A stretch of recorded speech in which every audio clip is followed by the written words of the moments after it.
Welcome all of you.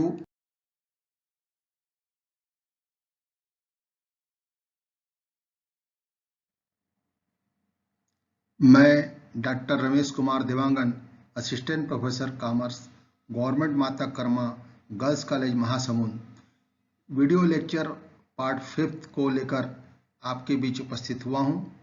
BCom भाग 3 के अनिवार्य प्रश्न पत्र प्रबंधकीय लेखांकन अर्थात मैनेजमेंट अकाउंटिंग के यूनिट 3 के चैप्टर मार्जिनल कॉस्टिंग अर्थात सीमांत लागत टॉपिक पर हम इस वीडियो में चर्चा करेंगे। इसके पूर्व के 4 वीडियो में हमने सीमांत लागत और अवशोषण लागत के संबंध में चर्चा किया है, नियमों की व्याख्या की है। इस वीडियो में हम सीमांत लागत और अवशोषण लागत विधि से संबंधित प्रश्नों को, न्यूमेरिकल प्रश्नों को हल करेंगे। आइए चलते हैं दोनों ही विधियों के अंतर्गत किस प्रकार से न्यूमेरिकल प्रश्न को हल किया जाता है।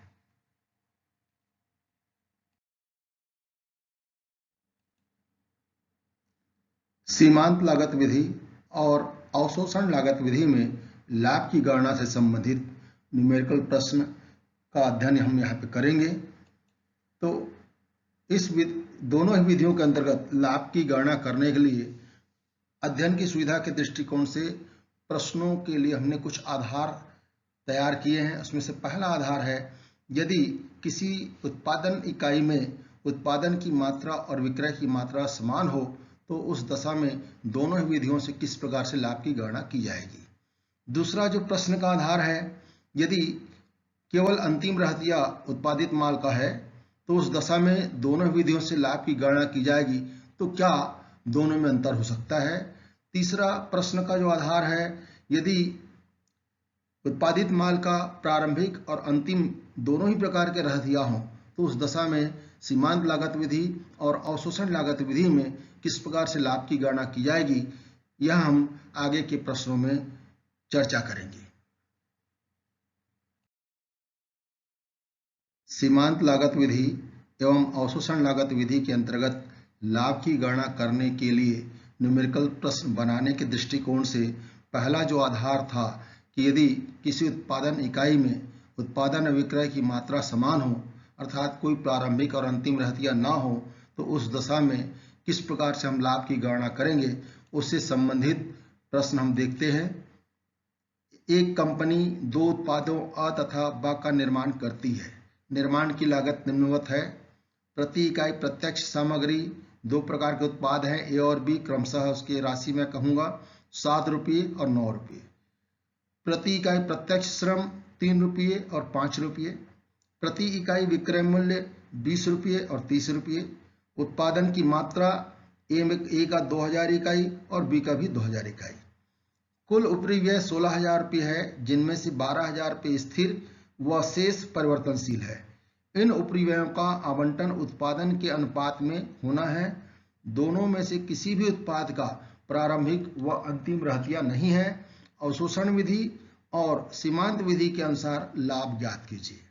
प्रश्न में आप देखिए कि उत्पादित इकाइयां दोनों ही उत्पाद के समान हैं। 2000 इकाई ए प्रोडक्ट का है और 2000 इकाई बी प्रोडक्ट का है। और प्रश्न में जैसा कि निर्देशित है, दोनों ही प्रकार के उत्पादों का कोई भी प्रारंभिक व अंतिम रहतिया नहीं है। और एक महत्वपूर्ण बात, कुल उपरी व्यय 16,000 में से 12,000 रुपये स्थिर है और शेष परिवर्तनशील है। तो उसको हम उसके उत्पादन के अनुपात अर्थात 2-2,000 रुपये 2-2,000 इकाइयाँ हैं, उस अनुपात में उसको बांटेंगे। तो आइए चलते हैं इसके सॉल्यूशंस को देखते हैं। अवशोषण लागत विधि के अंतर्गत पहले हम लाभ की गणना करेंगे। तो अवशोषण लागत विधि से लाभ और लागत की गणना करने के लिए कॉलम्स हैं। इस कॉलम्स में आइटम्स लिखे गए हैं, क्रम से देखते चलिए। डायरेक्ट मटेरियल प्रत्यक्ष सामग्री 7 रुपये के हिसाब से 2000 इकाइयों का 14,000 और 9 रुपये के हिसाब से 18,000, दोनों का योग हो गया 32,000। इसी प्रकार से डायरेक्ट लेबर प्रत्यक्ष श्रम 3 रुपये के हिसाब से 2000 इकाइयों का 6,000, 5 रुपये के हिसाब से 10,000 2,000 इकाइयों का कुल मिला के 16,000 रुपये। ओवरहेड्स जो उपरिव्यय की बात कहा गया है प्रश्न में, वेरिएबल्स हम देखें तो 1 रुपये के हिसाब से 2,000 रुपये हो गया, यहाँ भी 1 रुपये के हिसाब से 2,000 हो गया, कुल 4,000 रुपये परिवर्तनशील व्यय हुए। स्थिर व्यय 3 रुपये के हिसाब से 6,000 हो गए, यहाँ भी 3 रुपये के हिसाब से 6,000 रुपये हो गए, कुल हो गया 12,000 रुपये। अब इस प्रकार से जितने भी प्रत्यक्ष श्रम सामग्री और वेरिएबल और फिक्स्ड कॉस्ट है उन सबको जब हम जोड़ लेंगे तो उसका टोटल आएगा टोटल कॉस्ट। तो ए का प्रति इकाई 14 रुपये और उसका टोटल हो जाएगा 28,000 रुपये, बी का 18 रुपये प्रति इकाई, कुल हो जाएगा 36,000 रुपये, और इस प्रकार से दोनों ही प्रोडक्ट ए और बी का कुल लागत हो जाएगा 64,000 रुपये। प्रश्न में सेल्स दिया है, विक्रय दिया हुआ है, देखिए प्रति इकाई विक्रय मूल्य 20 रुपये है, तो 20 रुपये के हिसाब से ए का और 30 रुपये के हिसाब से बी का कुल 2,000 इकाइयों को बेचा जाएगा, क्योंकि कोई भी अंतिम रहतिया नहीं बच रहा है। तो हम विक्रय में आप पहुंचते हैं, सेल्स अर्थात विक्रय 20 रुपये के हिसाब से 2,000 इकाइयों का 40,000 हो जाएगा, 30 रुपये के हिसाब से 60,000 हो जाएगा, कुल विक्रय हो जाएगा 1,00,000 रुपये।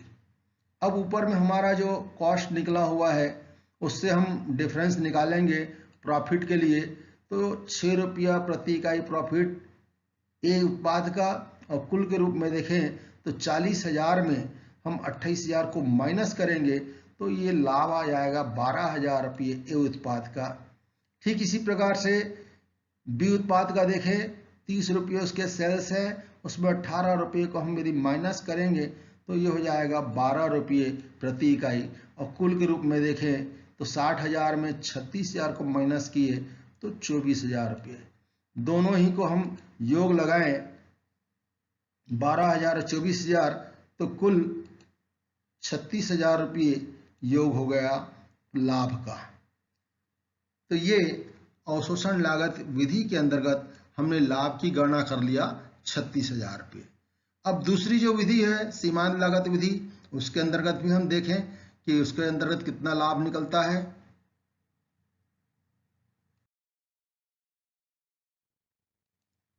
सीमांत लागत विधि से लाभ की गणना, प्रश्न अभी भी वही है, उसके सॉल्यूशंस देखें जरा। कॉलम इसी प्रकार से यहाँ भी खींचा गया है। सबसे पहले सेल्स को देखें, विक्रय प्रति इकाई 20 रुपये है, उस लिहाज से ए प्रोडक्ट का 40,000 रुपये हो गया, 30 रुपये बी प्रोडक्ट का है, 60,000 रुपया उसका हो गया, कुल दोनों का विक्रय मूल्य 1,00,000 रुपया हुआ।